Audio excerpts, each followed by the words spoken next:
Assalamualaikum warahmatullahi wabarakatuh.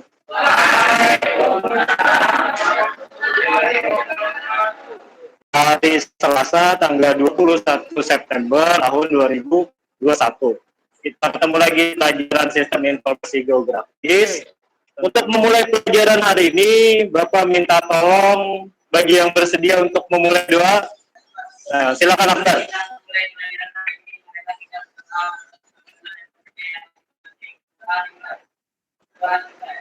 Amin.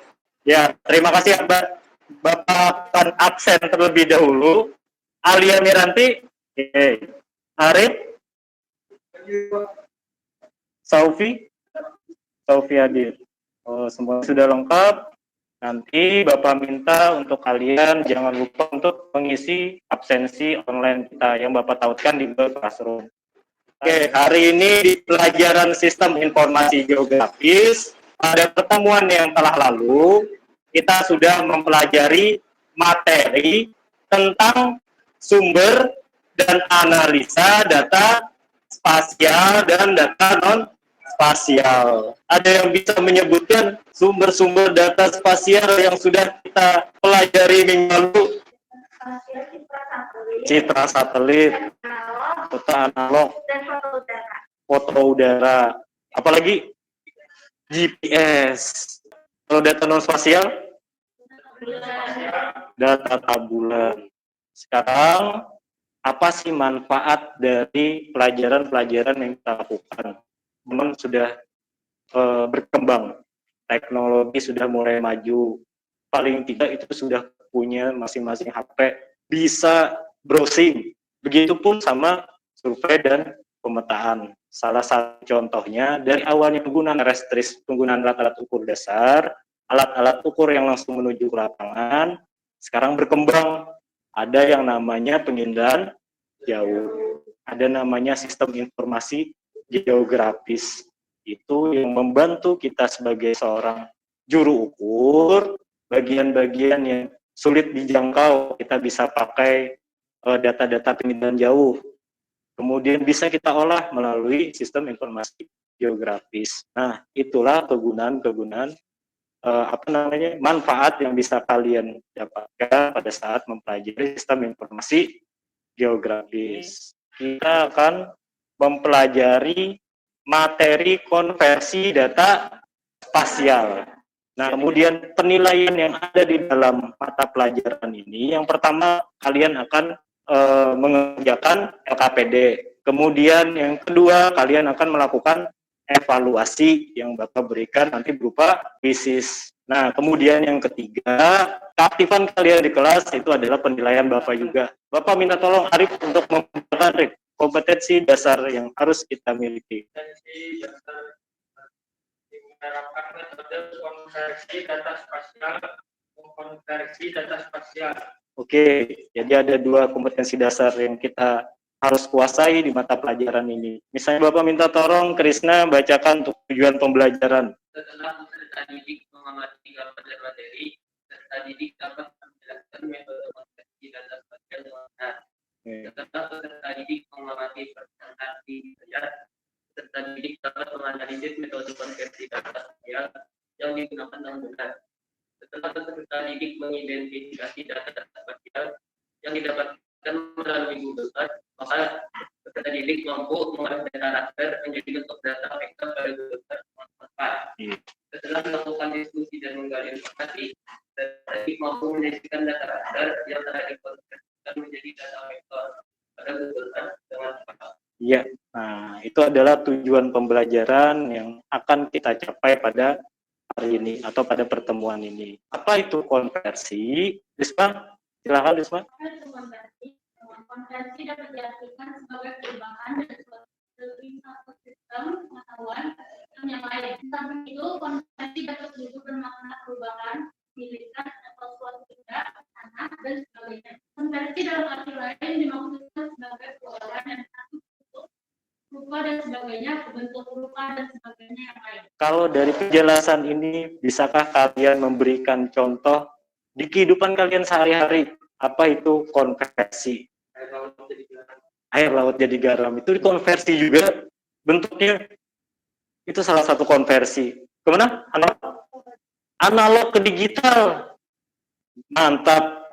Nah, semakin mengkerucut, sama seperti Raisa jelaskan tadi, di mata pelajaran kita, di konversi data spasial, itu salah satunya bentuk konversi adalah dari data analog menjadi data digital. Ada salah satu contoh bentuk konversi. Sekarang kita lihat, kita saksikan bersama-sama.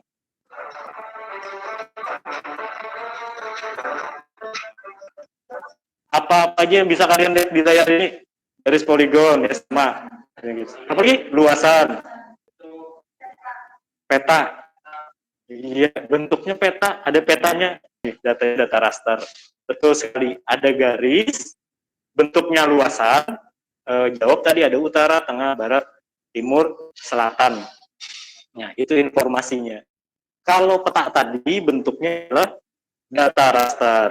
Kemudian kalau garis, luasan, sama ada keterangan tadi bentuknya apa?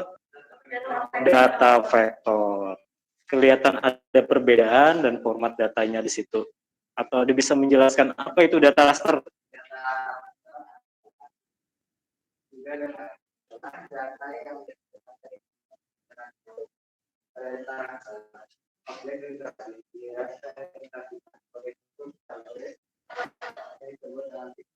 Oke, tepat sekali. Gambaran umumnya, raster itu bentuknya adalah sebuah gambar itu terdiri dari kumpulan-kumpulan sel-sel pixel. Apa itu data vektor? Ada yang bisa menjelaskan? Oke, bismillah. Data vektor merupakan bentuk bumi yang bisa diartikan ke dalam sebuah garis area daerah yang dibatasi oleh garis yang berawal dan berakhir pula pada titik yang sama. Titik dan grup merupakan titik. Ada garis, ada titik, ada apa lagi, Dis? Luasan. Nah, kenapa? Apa bedanya data raster sama data vektor? Nah, perbedaan data raster sama data vektor. Yang pertama, data raster itu adalah bentuknya adalah sel-sel grid. Kalau data vektor bentuknya garis, titik, sama luasan. Oke. Nah, di sini ada konversi data spasial. Nah, bawa minta tolong salah satu lagi bacakan apa itu konversi data spasial. Nah, ada 3 konversi data spasial dan yang akan kita lakukan pada hari ini adalah data raster menuju data vektor atau data raster kita konversikan ke data vektor. Konversi analog ke digital. Digitasi, scanner dari gambar ini. Dia melakukan proses dari digital menuju ke analog, konversi data digital ke analog. Print, kita ngeprint, ini adalah raster ke vektor. Sebenarnya sudah dijawab oleh Risma tadi. Apa, Ris? Digitasi on screen. Ada yang bisa menjelaskan ke Bapak apa aja perubahan yang terjadi di proses konversi di gambar itu? Ya, lihat. Atau ya? Oke, jadi apa Lia? Oh, jadi data raster. Kemudian berubah jadi data vektor. Apalagi? Garis, kemudian luasan. Kalau titik digunakan pada iya, kalau garis, kalau luasan atau poligon, ya. Ada 2 pertanyaan. Apa saja objek yang ada pada data raster yang kalian temui? Kedua, bagaimana cara mengkonversikan data raster ke vektor menggunakan Google Earth? Ini adalah soal yang akan kalian kerjakan di LKPD. Nah, sekarang kita bagi menjadi 4 kelompok.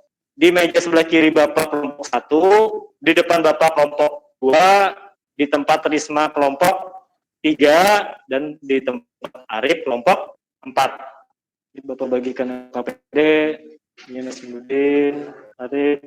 Silakan kalian amati dari materi kita konversi data spasial yang sudah Bapak berikan di Google Classroom kalian bisa baca-baca lagi, kalian bisa amati lagi di sana. Kita akan menjawab pertanyaan-pertanyaan pada LPD yang Bapak berikan. Di sana di tabel pengamatan 1, Bapak meminta kalian untuk mengidentifikasi data raster, apa saja objeknya, kemudian data vektornya berupa apa saja. Kemudian di langkah pengerjaan pengamatan 2, kalian di sini diminta untuk melakukan proses konversi data dari data raster menuju data vektor menggunakan Google Earth, sehingga kalian nanti akan mendapatkan hasil konversinya yang akan kalian masukkan di link yang sudah Bapak siapkan. Ini bisa kalian akses di Google Classroom. Kalau sudah paham, silakan kalian kerjakan LKPD yang sudah Bapak bagikan. Ya, boleh. Boleh. Kita mau konversi aja. Nah, berarti itu ada yang salah ngambilnya tulis. Ini mau gambar jalan nanti bisa edit. Selama ini jangan di oke terlebih dulu. Ya, bisa di zoom biar lebih pas, lebih spesifik. Boleh kalau mau nambahin sungai, kelompok Krishna nambahin sungai, mantap. Boleh kalau memang ada sungai di sekitar tempat kalian. Oke, kelompok 3 sudah masuk. Berarti kelompok 2 sudah juga. Kita sudah, Bapak minta tolong untuk mempresentasikan ke depan hasil dari LKPD-nya. Waalaikumsalam warahmatullahi wabarakatuh.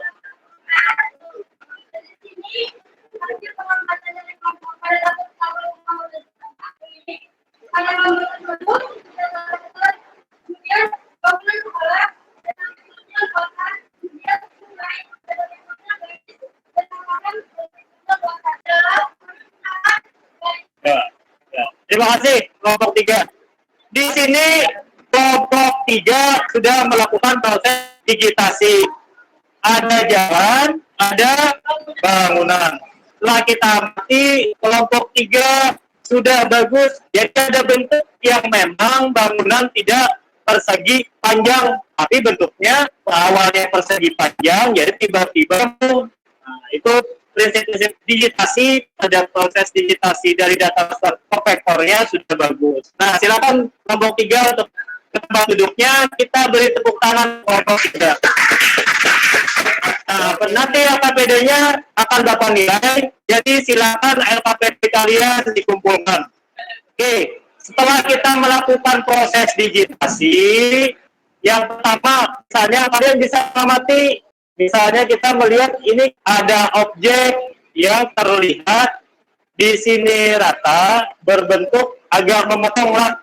Nah, yang pertama bisa jadi diakibatkan bangunannya bentuknya seperti ini atau proses digitasinya agak mencong. Nah, ini perlu kita amati baik-baik dalam proses digitasi. Kita akan lanjutkan evaluasi. Silakan kalian join my quiz dengan kode 806683. Kita mulai. Nah, yang pertama Duranita, kemudian Duradina, adalah. Nah, ini hasilnya mungkin ada yang masih di bawah 70%. Ini ada 6 orang ya, ada 6 orang di bawah 70%. Yang Bapak kasih pengayaan untuk melakukan perbaikan nilai. Pada sesi penutup hari ini, apa kesimpulan yang bisa kita ambil dari materi konversi data spasial di sini? Oke, Risma. Jadi kesimpulannya dari pelajaran materi hari ini, data format spasial dapat 2 format, yaitu data raster dan data vektor. Ada data raster, kemudian ada vektor. Apa konversinya? Apa konversi yang dilakukan pada saat kalian mengerjakan LKPD tadi? Digitasi. Minggu depan kita akan membahas non-spasial atau mengkonversi data non-spasial. Materi minggu depan akan Bapak berikan hari ini, insya Allah nanti sore, yang bisa kalian akses dan kalian baca dan pelajari. Sekarang kebetulan di tempat kita lagi hujan, ini kalau nanti kalian pulang, ya jangan hujan-hujanan, nggak apa, tetap menerapkan protokol kesehatan dengan baik, sehingga semakin kita menjaga diri dengan baik, virus itu tidak melekat dengan kita, akan semakin cepat pulih di negara kita. Baru minta tolong untuk Akbar untuk menutup pelajaran kita hari ini dengan berdoa. Silakan Akbar.